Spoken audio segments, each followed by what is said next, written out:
বিসমিল্লাহির রহমানির রহিম। সুপ্রিয় এইচএসসি শিক্ষার্থী, আশা করি তুমি অনেক ভালো আছো। আলহামদুলিল্লাহ, আল্লাহর রহমতে আমি অনেক ভালো আছি।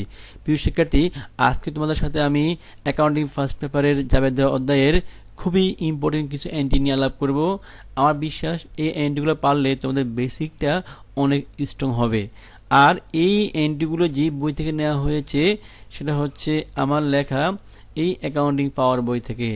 যাদের কাছে অ্যাকাউন্টিং পাওয়ার বইটা আছে সবাই বইটা খোলো, আর যাদের কাছে বইটা নাই তোমরা খুব মনোযোগ সহকারে আমার লেকচারটা শোনো।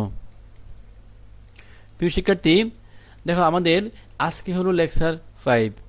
তো তোমরা যারা আমাদের এই জাবেদা অধ্যায়ের লেকচার 1 থেকে 4 এখনও দেখো নাই, তোমরা কাইন্ডলি 1 থেকে 4 দেখে তারপরে তোমরা আজকে আমাদের লেকচার 5-এ আসো, তাহলে তোমাদের বুঝতে খুব সুবিধা হবে। প্রিয় শিক্ষার্থী, তাহলে আমরা মেইন পড়ায় চলে আসি। দেখো আমাদের 40 নম্বর লেখা আছে যে মেসার্স আশরাফ ফার্নিচার্স 10,000 টাকায় একটি টেবিল বিক্রি করে। প্রিয় শিক্ষার্থী, একটু ভালোভাবে খেয়াল করো কি লেখা আছে এখানে, আশরাফ ফার্নিচার্স। তো বুঝতে হবে এই যে আশরাফ ফার্নিচার্স এটা প্রতিষ্ঠানের নাম, ওদের কাজে কি আসবাবপত্র ক্রয় বিক্রয় করা। তাহলে এখানে অ্যান্সারটা হবে নগদান হিসাব ডেবিট, বিক্রয় হিসাব ক্রেডিট। তারপরটা আসো, লেখা আছে যে জাবেদ কম্পিউটার্স 30,000 টাকায় একটি কম্পিউটার বিক্রয় করে। প্রিয় শিক্ষার্থী, এটাও সেম আগেরটার মতোই।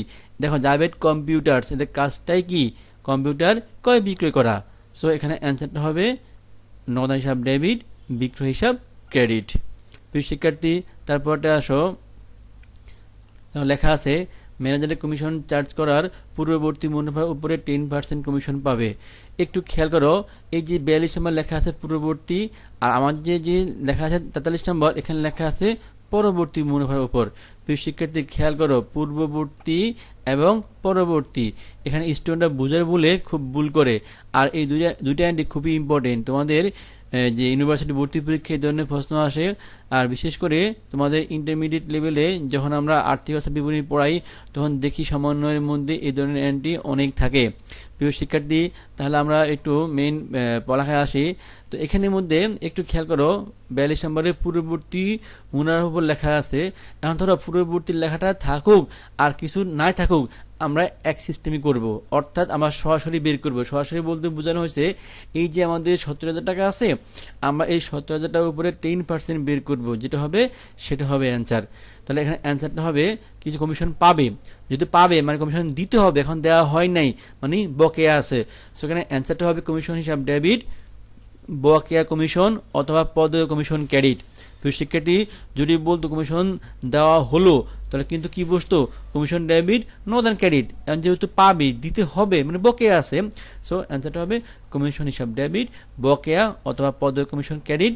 আর টাকাটা হবে এই 70,000 টাকার উপরে 10% যা হবে আমরা সেই টাকাটাই সরাসরি লিখে দিব। হ্যাঁ, তারপরটা আসো পরবর্তী মুনাফার উপরে। তো সেক্ষেত্রে একটু খেয়াল করো, পরবর্তী মুনাফা বলে কিন্তু সরাসরি বের করা যাবে না। আমাদেরকে, তোমাদের নিশ্চয়ই মনে আছে আমরা আমাদের আগে একটা লেকচারে পড়াইছিলাম ব্যাট সংক্রান্ত এন্ট্রি। প্রিয় শিক্ষার্থী, যখন ব্যাট ক্রয় বা বিক্রির মধ্যে অন্তর্ভুক্ত থাকে আমরা যে সিস্টেমটা ফলো করছি এই পরবর্তী মুনাফা বললে কি আমরা সেম সিস্টেমটাই ফলো করব। অর্থাৎ তোমাদেরকে যেটা খেয়াল রাখতে হবে এই পরবর্তী মুনাফা বললে এই সিস্টেমটা ফলো করতে হবে। যেমন এখানে লেখা আছে যদি ক্রয়ের মধ্যে ব্যাট অন্তর্ভুক্ত থাকে আমরা কি করছিলাম ক্রয় মূল্য ইন্টু উপরে 15 নিচে 115, যেটা হবে সেটা কি ছিল আমাদের ক্রয় ব্যাট ছিল। আমাদেরকে এই সূত্রটাই আমরা আমাদের এই এন্ট্রিতে অ্যাপ্লাই করব। অর্থাৎ পরবর্তী মুনাফা বললে আমরা এই যেভাবে বের করব এই 30,000 টাকাকে আমরা কি করব এই 10 দিয়ে গুণ দিব আবার 110 দিয়ে ভাগ দিব, যেটা হবে সেটাই অ্যান্সার। প্রিয় শিক্ষার্থী, আমরা যেটা বুঝলাম পূর্ববর্তী বলুক আর কিছুই না বলুক আমরা সরাসরি বের করব। আর যদি পরবর্তী বলে তাহলে শুধুমাত্র আমরা কি করব সূত্রটা অ্যাপ্লাই করব। সূত্রটা তোমাদের যদি মনে না থাকে তোমরা জাস্ট মনে মনে রাখবা, আচ্ছা যখন ব্যাট থেকে অন্তর্ভুক্ত আমরা কি করি সেম সিস্টেমটাই তোমরা ফলো করবা। প্রিয় শিক্ষার্থী, এখানে আর পার্সেন্টেজ যা থাকবে আমরা সেটাই লিখবো। প্রিয় শিক্ষার্থী, তাহলে এখানে অ্যান্সারটা কি হবে কমিশন হিসাব ডেবিট, বকেয়া কমিশন বা পদেয় কমিশন ক্রেডিট। আর টাকাটা বসবে 30,000 ইন্টু 10 ভাগ 110, যদি থাকতো 5 কি হইতো 30,000 ইন্টু 5 ভাগ 105। আমার বিশ্বাস তোমরা জিনিসটা বুঝতে পেরেছো। তারপরটা আমরা আসি আগুনে পণ্য বিনষ্ট 5,000 টাকা। প্রিয় শিক্ষার্থী, এর অ্যান্সারটা হবে আগুনে বিনষ্ট পণ্য হিসাব ডেবিট, ক্রয় হিসাব ক্রেডিট। আগুনে বিনষ্ট পণ্য আমাদের ক্ষতি হয়েছে, ক্ষতি হলে ডেবিট হয়। আর ক্রয় ক্রেডিট কেন হলো প্রিয় শিক্ষার্থী একটু বুঝে নাও। ধরো তোমার যে গোডাউনটা আছে, তুমি গোডাউনের মধ্যে 20,000 টাকার পণ্য ক্রয় করে তারপর রাখছো, ঠিক আছে, বিক্রির উদ্দেশ্যে। তাহলে তুমি যে ক্রয় করে রাখছো তখন কি কয়টা তুমি ডেবিট করছো। এখন তোমার 20,000 টাকার পণ্য থেকে ধরো 5,000 টাকার পণ্য আগুনে পড়া গেছে, আর কত টাকার পণ্য আছে, 15,000 টাকার পণ্য আছে, তোমার 5,000 টাকার পণ্য কমে গেছে। হ্যাঁ, তাহলে তোমার কি কয় টাকা কি ক্ষতি হলো। কারণ যখন আমরা পণ্য ক্রয় করি তখন কি হয়, আমাদের ব্যয় বৃদ্ধি পায়, আমরা ডেবিট করি, এখন আমাদের কি ব্যয়টা হ্রাস পেলো। প্রিয় শিক্ষার্থী, তোমরা এই ক্ষেত্রে একটু এটা খেয়াল করো। আমাদের আগের একটা এন্ট্রি ছিল, সেখানে আমরা এইভাবে বলছিলাম যে যখন খরচ বৃদ্ধি পায় মালিকানা সত্ত্ব হ্রাস পায়, উল্টোভাবে যখন খরচ হ্রাস পায় মালিকানা সত্ত্ব বৃদ্ধি পায়। হ্যাঁ, তো আমাদেরকে এখানে এটাই অ্যাপ্লাই করতে হবে। অর্থাৎ এখানের মধ্যে আমাদের যে অ্যান্টিটা আছে, অ্যান্সারটা হবে কি আগুনে বিনষ্ট পণ্য ডেবিট, ক্রয় ক্রেডিট। ক্রয় ক্রেডিট কেন হলো, আমাদের এখানে ব্যয়টা হ্রাস পেল তাই। তারপরটা আসো কল কবজা মেরামত, নর্মাল অ্যান্টি, মেরামত হিসাব ডেবিট, নগদান ক্রেডিট। তারপরটা আসো খুবই একটা ইম্পর্টেন্ট অ্যান্টি। প্রিয় শিক্ষার্থী, লেখা আছে কল কবজা ক্রয় 10,000 টাকা, যার পরিবহন ব্যয় 1,000 টাকা, সংস্থাপন ব্যয় 500 টাকা, আমদানি শুল্ক 200 টাকা। প্রিয় শিক্ষার্থী, তোমাদের এই অ্যাকাউন্টিং ফার্স্ট পেপারে দৃশ্যমান এবং অদৃশ্যমান একটা অধ্যায় আছে, সেই অধ্যায়ের মধ্যে তোমরা এই ধরনের লেনদেন অহরহ পাবা। তাহলে এখানে অ্যান্সারটা হবে এক কথায় কল কবজা অথবা যন্ত্রপাতি অথবা মেশিন হিসাব ডেবিট, নগদান ক্রেডিট, আমরা টাকা সব যোগ করে বসাই দিব।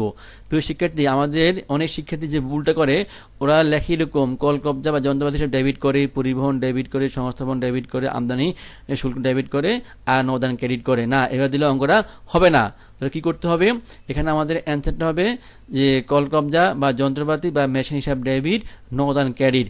কারণটা কি, কারণটা হলো প্রিয় শিক্ষার্থী খেয়াল রাখবা যে কোনো সম্পত্তির সাথে যদি কোনো ব্যয় একবারে হয় আর হবে না আমরা নিশ্চিত, তাহলে সেটা কি সম্পত্তি হিসাবেই ধরতে হবে। অথবা খেয়াল রাখবা কোনো সম্পত্তি ক্রয় করার পর থেকে তার সংস্থাপন হওয়া পর্যন্ত যে ব্যয়গুলো হয় সব কি সম্পদ।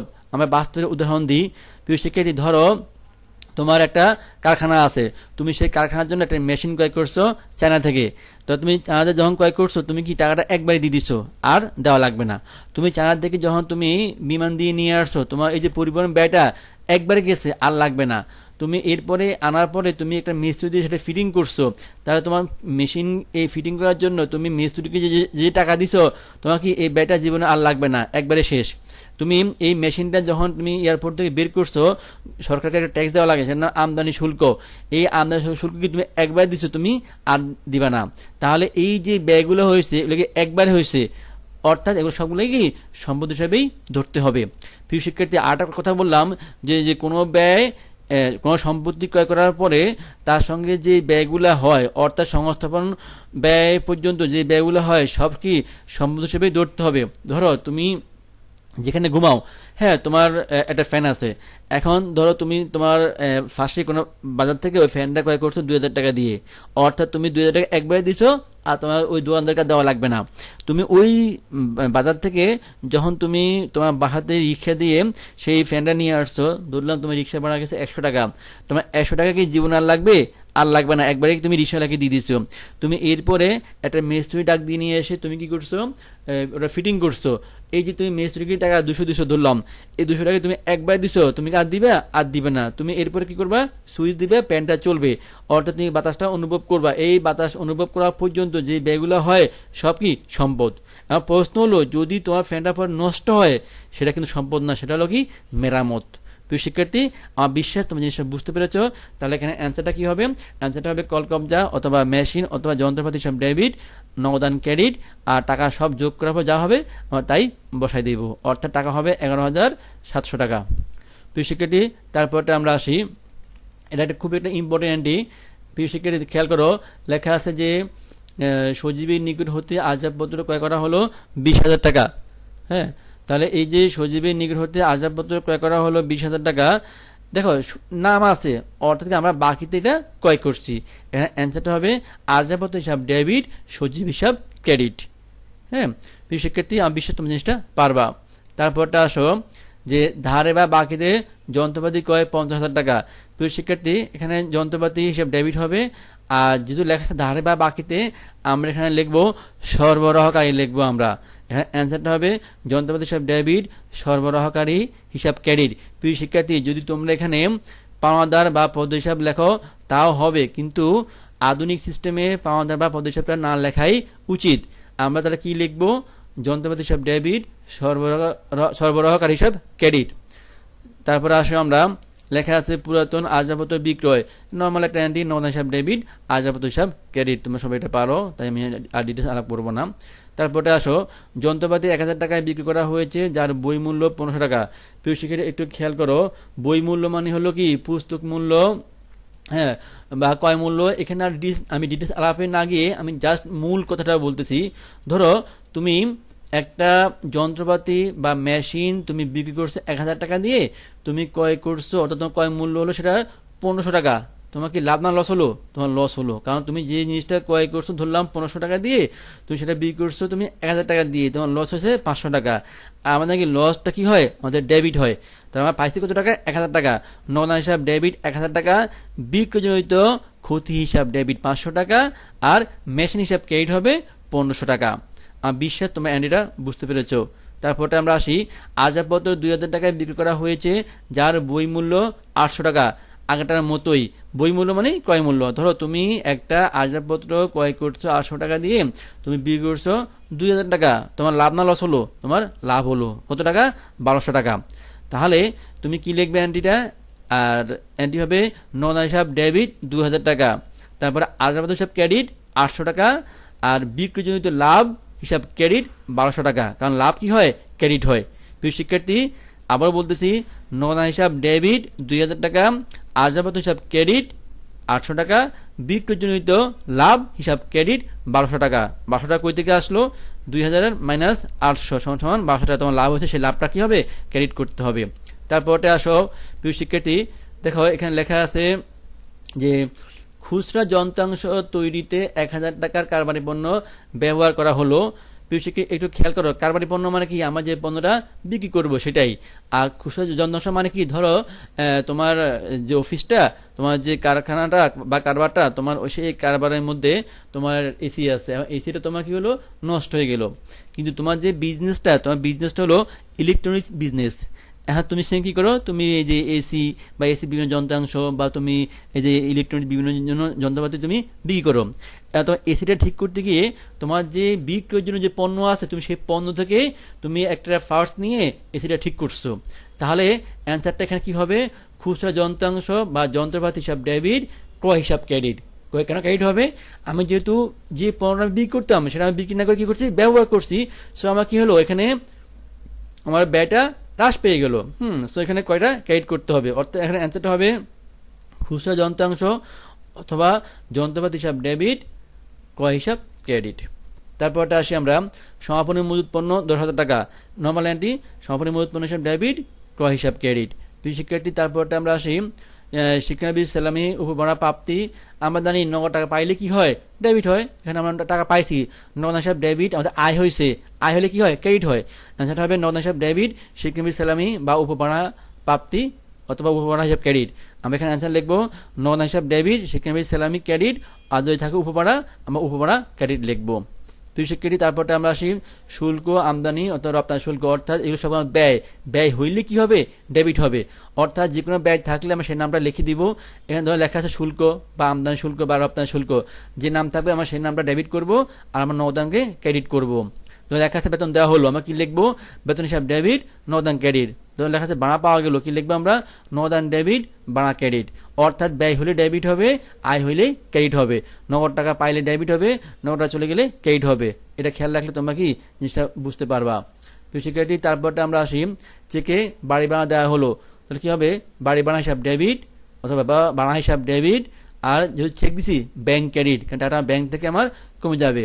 তারপর ক্যাশ বাক্স হতে চুরি, এটা আমার চুরি হয়ে গেছে, কিন আমার ক্ষতি হয়েছে, ক্ষতি হলে ডেবিট হয়, বিবিধ ক্ষতি হিসাব ডেবিট, আর নগদান ক্রেডিট, নগদটা চলে গেছে। আর এখানে কি লিখতে হবে? বিবিধ ক্ষতি। হ্যাঁ, অ্যান্সারটা হবে বিবিধ ক্ষতি হিসাব ডেবিট, নগদান ক্রেডিট। তারপরটা আমরা আসি ব্যাংকে জমা দিতে যাওয়ার সময় চিন্তাই হলো 3,000 টাকা। দেখো, ধরো তুমি তোমার যে কারবারটা আছে সেই কারবার থেকে তুমি টাকা নিয়ে ব্যাংকে যাচ্ছ জমা দেওয়ার জন্য, টাকাটা এই তোমার পর থেকে চিন্তা হয়ে গিয়েছে, এটা কি বিবিধ ক্ষতি হিসাব ডেবিট। আর কি চলে গেছে, নগদটা চলে গেছে নগদান ক্রেডিট। আচ্ছা, কি হবে, বিবিধ ক্ষতি হিসাব ডেবিট, নগদান হিসাব ক্রেডিট। তারপরটা হলো যে অফিসের প্রয়োজনে ব্যাংক থেকে উত্তোলন করা হলো 5,000 টাকা, যা প্রতিমধ্যে চিন্তা হয়ে গেল। অর্থাৎ তুমি তোমার অফিসের প্রয়োজনে ব্যাংক থেকে উত্তোলন করছো, যা তোমার কি পথের মধ্যে চিন্তা হয়ে গিয়েছে, এটা কি বিদ্যুৎ ক্ষতি। বিদ্যুৎ ক্ষতি হিসাব ডেবিট, ব্যাংক ক্রেডিট। ব্যাংক কেন ক্রেডিট হবে, ডাটা ব্যাংক থেকেও কমে গেছে। তাই অ্যান্সারটা কি হবে তোমার এখানে, অ্যান্সারটা হবে বিবিধ ক্ষতি হিসাব ডেবিট, ব্যাংক হিসাব ক্রেডিট। আমার বিশ্বাস তোমার জিনিসগুলো বুঝতে পেরেছো। তারপরটা হলো মার্কেন্টাইল ব্যাংকে একটা হিসাব খোলা হলো, খুব ইজি এন্ট্রি। মার্কেন্টাইল ব্যাংক হিসাব ডেবিট, নগদান ক্রেডিট। প্রিয় শিক্ষার্থী, ব্যাংকের নাম থাকলে আমার নামটা অবশ্যই উল্লেখ করব। হ্যাঁ, তারপরটা হলো ব্যাংকে জমাকৃত 10,000 টাকার চেক প্রত্যাখ্যাত হলো। প্রিয় শিক্ষার্থী, একটু খেয়াল করো, ব্যাংকে জমাকৃত 10,000 টাকা আমার চেক রাখছি, সেটা প্রত্যাখ্যাত হয়েছে। বুঝতে হবে আমরা আগে কি করছি, আমরা আগে ব্যাংকে চেক জমা দিছি। যখন আমরা ব্যাংকে জমা দিছি তখন আমরা কি লিখছি, ব্যাংক হিসাব ডেবিট। আর কি লিখছি আমরা এখানে, হ্যাঁ এখানে বুঝতে হবে একটু অন্যভাবে। ধরো করিমের নিকট থেকে চেক পেয়ে ব্যাংকে জমা দেওয়া হলো, তা আমরা কি লিখি, ব্যাংক হিসাব ডেবিট, করিম হিসাব ক্রেডিট। এখন যখন নাম নাই, জাস্ট লেখা আছে চেক ব্যাংকে জমা দেওয়া হলো, ঠিক আছে। তাহলে অ্যান্সারটা কি হবে, অ্যান্সারটা হবে ব্যাংক হিসাব ডেবিট, নাম্বার 1। আর নাম্বার 2টা হলো ক্রেডিট কি হবে, এটা খুব ইম্পর্টেন্ট। এখানে দেখো, তোমার বুঝতে হবে তুমি আগে কারোর নিকট কি করছো, ধারে পণ্য বিক্রি করছো, সে তোমাকে চেক দিছে, আর তুমি ওই চেকটাই ব্যাংকে জমা দিয়ে দিছো। তাহলে এখানে অ্যান্সারটা কি হবে, অ্যান্সারটা হবে ব্যাংক হিসাব ডেবিট, প্রাপ্য হিসাব ক্রেডিট বা দেনাদার ক্রেডিট, ঠিক আছে। এখন ধরো ওই চেকটাই প্রত্যাখ্যাত হয়েছে, তা তুমি কি করবা, যেহেতু চেক প্রত্যাখ্যাত হয়েছে তুমি চেকটাকে ওই লোকে ফেরত দিয়ে দিবা, সে লোকের নাম তো নাই, তাহলে কি হবে, প্রাপ্য হিসাব হবে। তাহলে এখানে অ্যান্সারটা হবে প্রাপ্য হিসাব ডেবিট, ব্যাংক হিসাব ক্রেডিট। প্রিয় শিক্ষার্থী, আমি আবার বলতেছি, বুঝতে হবে তুমি কারোর নিকট থেকে চেক পাইয়া ব্যাংকে জমা দিছো, তখন তুমি এন্ট্রি লিখছো ব্যাংক হিসাব ডেবিট, প্রাপ্য হিসাব ক্রেডিট। কেন প্রাপ্য হয়েছে, তার আগে বুঝতে হবে তুমি ধারে পণ্য বিক্রি করছো, তোমার প্রাপ্য হিসাবে সৃষ্টি হয়েছে, সে তোমাকে টাকা দিয়ে চেক দিছে, টাকা না দিয়া তুমি চেকটা ব্যাংকে জমা দিয়ে দিছো। এখন বাস্তবে কি হলো, ওর অ্যাকাউন্টে টাকা নাই, সেটা প্রত্যাখ্যাত হয়েছে। তা তুমি কি করবা, সে ওই চেকটা তুমি ওই লোককে ফেরত দিয়ে দিবা। যেহেতু নাম নাই, আমার নাম না থাকলে কি লিখবো, প্রাপ্য হিসাব লিখবো এই ক্ষেত্রে। হ্যাঁ, তাহলে কি হবে, এখানে ওকে ফেরত দিলে আবার দেনাদার বেড়ে যাবে, সম্পদ বেড়ে যাবে। তাহলে এখানে অ্যান্সারটা হবে প্রাপ্য হিসাব বা দেনাদার হিসাব ডেবিট, ব্যাংক হিসাব ক্রেডিট। প্রিয় শিক্ষার্থী, আমার বিশ্বাস তোমার জিনিসটা বুঝতে পেরেছো। তারপরটা হলো সোনালী ব্যাংক হতে ঋণ নেওয়া হলো, খুব ইজি এন্ট্রি, নগদান হিসাব ডেবিট, সোনালী ব্যাংকের ঋণ হিসাব ক্রেডিট, এটাই হবে। অনেকে আবার লিখি আমরা যে নগদান হিসাব ডেবিট লিখি আর আমরা ঋণ হিসাব ক্রেডিট লিখি, তাও হবে। যেহেতু নাম আছে আমার নামটা উল্লেখ করে দিব, নগদান হিসাব ডেবিট হবে আর সোনালী ব্যাংকের ঋণ হিসাব ক্রেডিট করব আমরা। প্রিয় শিক্ষার্থী, তারপরটা আমরা আসি, লেখা আছে এখানে 10,000 টাকার ঋণ সুদ সহ শোধ করা হলো। প্রিয় শিক্ষার্থী, একটু খেয়াল করো, ধরো তুমি 10,000 টাকা ঋণ নিছো, এখন তোমার এই 10,000 টাকার উপরে তোমাকে 1,000 টাকা সুদ দেওয়া লাগছে। তুমি মোট কত টাকা দিছো, 11,000 টাকা দিছো। তাহলে তোমার নগদ 11,000 টাকা কমে গেছে। আর তোমার কি একদিকে তোমার এই যে ঋণ 10,000 টাকা দিছো, তোমার দায় কমে গেছে, আর তুমি 1,000 টাকা সুদ দিছো, সেদিকে তোমার ব্যয় হয়ে গেছে। অর্থাৎ এখানে একটু প্যাচ আছে। প্যাচটা কি, তুমি যখন ঋণ নিছো তখন এন্ট্রি কি লিখছো, নগদান হিসাব ডেবিট আর ঋণ হিসাব ক্রেডিট। যখন শোধ করছো তখন কি হবে, একটু খেয়াল করো, আমাদের কি দায় বৃদ্ধি পেলে ক্রেডিট হয় আর দায় হ্রাস পেলে ডেবিট হয়। এখন যখন তুমি ঋণটা দিয়ে দিছো তখন দায়টা কমে গেছে, তাহলে কি হবে, ঋণ হিসাব ডেবিট 10,000 টাকা, ঋণের সুদ হিসাব ডেবিট 1,000 টাকা। তোমার দায় কমছে, ডেবিট হয়েছে। আবার এই যে সুদ দিছো তোমার কি এটা ব্যয় হয়েছে, ডেবিট হয়েছে। হ্যাঁ, আর তোমার নগদে 11,000 টাকা কমে গেছে, নগদান ক্রেডিট 11,000 টাকা। অর্থাৎ এখানে অ্যান্সারটা হবে ঋণ হিসাব ডেবিট 10,000 টাকা, ঋণের সুদ হিসাব ডেবিট 1,000 টাকা, নগদান ক্রেডিট 11,000 টাকা। আমার বিশ্বাস তোমরা এটা বুঝতে পেরেছো। তারপরটা আমরা আসি, রুমিকে 30,000 টাকা ঋণ দেওয়া হলো।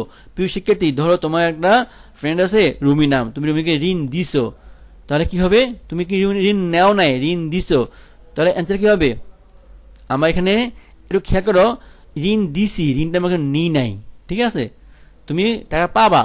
এখানে অ্যান্সার হবে রুমির ঋণ হিসাব ডেবিট, নগদান ক্রেডিট, ঠিক আছে। রুমির ঋণ হিসাব ডেবিট, নগদান ক্রেডিট। তোমরা এক্ষেত্রে একটু খেয়াল রাখবা, তুমি টাকা দিছো, তুমি টাকা নেও নাই, তোমার ঋণটা এখানে বৃদ্ধি পায় নাই, তুমি টাকা পাবা। ধরো তুমি তোমার বন্ধুকে টাকা লোন দিছো, ধার দিছো, তুমি টাকা পাবা না কাছ থেকে, পাবা। তাহলে কি, যদি পাবা কি হবে, সম্পদ বৃদ্ধি হয়েছে এখানে। তাহলে এখানে কি হবে, রুমির ঋণ হিসাব ডেবিট, আর দিছো কি নগদ টাকা, সম্পদ কমে গেছে, নগদান ক্রেডিট। আবার বলতেছি, অ্যান্সারটা হবে রুমির ঋণ হিসাব ডেবিট আর নগদান ক্রেডিট 30,000 টাকা। আর বিশ্বাস তুমি এটা বুঝতে পেরেছো। প্রিয় শিক্ষার্থী, তারপরে আমরা আসি স্থায়ী সম্পত্তি বন্ধক রেখে 10% সুদে ঋণ নেওয়া হলো 50,000 টাকা। দেখো, স্থায়ী সম্পদ মানে কি, তোমার একটা বাড়ি আছে, তোমার গাড়ি আছে, তুমি একটা বাড়ি বা অ্যাপার্টমেন্ট তুমি কি করছো, বন্ধক রেখে তুমি লোন নিছো, এটা হলো বন্ধকি ঋণ। এখানে অ্যান্সারটা হবে নগদান হিসাব ডেবিট, বন্ধকি ঋণ ক্রেডিট 50,000 টাকা বসবে। তারপরটা হলো যে মালিক কারবারে 100 টাকা সুদ সহ 5,100 টাকা ঋণ তার ব্যক্তিগত তহবিল থেকে শোধ করলো। প্রিয় একটু বুঝে নাও, ধরো তুমি তোমার কারবারের জন্য 5,000 টাকা লোন করছো, তোমাকে এখন দেওয়ার সময় 100 টাকা বেশি দেওয়া লাগতেছে, এখন তোমার কারবারে কোনো টাকা নাই, তোমার টাকা দেওয়া লাগবেই। আর তুমি কি করছো, তোমার ব্যক্তিগত টাকা আছে বাসার মধ্যে, তুমি ওখান থেকে এনে তারপর দিয়ে দিছো। তাহলে কি হলো, এখানে তোমার ঋণ কমে গেছে, দায় কমে গেছে, ঋণ হিসাব ডেবিট। ঋণের সুদ তোমার ব্যয় হয়েছে, ঋণের সুদ হিসাব ডেবিট। আর টাকা কই থেকে আসছে, কারবার থেকে দেওয়া নাই, তুমি টাকাটা দিচ্ছ ব্যক্তিগতভাবে, এটা কি হবে, তোমার অতিরিক্ত মূলধন। অর্থাৎ তুমি কারবারে তোমার ব্যক্তিগত টাকা দিয়ে কি করছো, ঋণ শোধ করছো সুদ সহ। তাহলে এখানে অ্যান্সারটা হবে ঋণ হিসাব ডেবিট 5,000 টাকা, ঋণের সুদ হিসাব ডেবিট 100 টাকা, আর মূলধন হিসাব ক্রেডিট হবে 5,100 টাকা। ঠিক আছে, আবার বলতেছি, ঋণ হিসাব ডেবিট 5,000 টাকা, ঋণের সুদ হিসাব ডেবিট 1,000 টাকা, আর মূলধন হিসাব ক্রেডিট হবে 5,100 টাকা। মূলধন কেন হলো, যেহেতু কি তুমি তোমার ব্যক্তিগত টাকা থেকে শোধ করছো, তাই। তারপরটা হলো 10% হারে বিনিয়োগ করা হলো, খুব ইজি অ্যান্টি, বিনিয়োগ হিসাব ডেবিট, নগদান ক্রেডিট।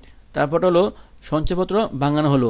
প্রিয় শিক্ষার্থী, সঞ্চয়পত্র ভাঙানো হলো অর্থাৎ ধরো তোমার 1 লক্ষ টাকার সঞ্চয়পত্র আছে, তোমার টাকা দরকার, তুমি ওখান থেকে কি করছো, 20,000 টাকা সঞ্চয়পত্র বিক্রি করছো, এটাই বুঝতে হবে।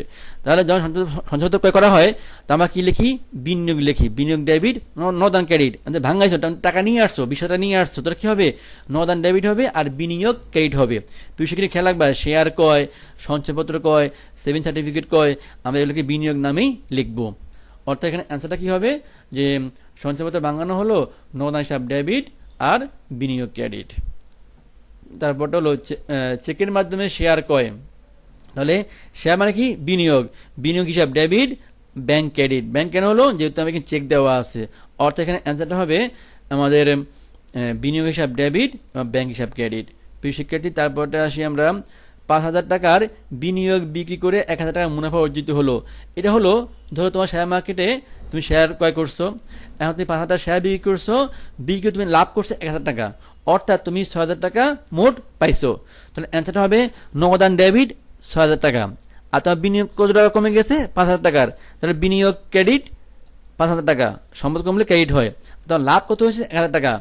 অর্থাৎ এখন কি লিখবো আমরা, বিক্রিজনিত লাভ ক্রেডিট 1,000 টাকা, লাভ হলে ক্রেডিট হয়। তাহলে অ্যান্সারটা হবে নগদান হিসাব ডেবিট 6,000 টাকা, সেটা কিভাবে আসলো, 5 + 1 6,000 টাকা, আবার বিনিয়োগ ক্রেডিট 5,000 টাকা, বিক্রিজনিত লাভ ক্রেডিট 1,000 টাকা।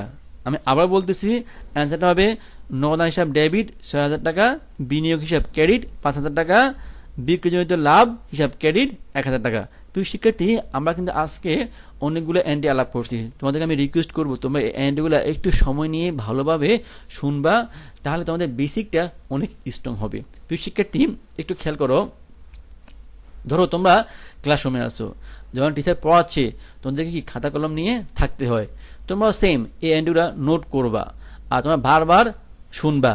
হ্যাঁ, এরপর যদি কোনো কিছু বুঝতে প্রবলেম হয়, তোমরা আমাদেরকে কমেন্টে জানাও, আমরা তোমাদের সেগুলো অ্যান্সার দিয়ে দিব। আর তোমাদের ভিডিওগুলো ভালো লাগে, তোমাদের যে বন্ধুরা আছে ওদের কাছে শেয়ার করো। আমি চাই এই ভিডিওগুলো সবাই দেখুক, যাতে করে কোনো স্টুডেন্ট ফাইট করতে না হয়। আমার বিশ্বাস এগুলো দেখলে স্টুডেন্টরা এখন ফাইট পড়তে হবে না, স্টুডেন্ট যে কোনো বইয়ের যে কোনো জাবেদার অ্যান্টি খুব ইজিলি সলভ করতে পারবে। প্রিয় শিক্ষার্থী, সবাই আমাদের সাথে থাকো, আমার বিশ্বাস তোমরা অনেক ভালো করতে পারবা।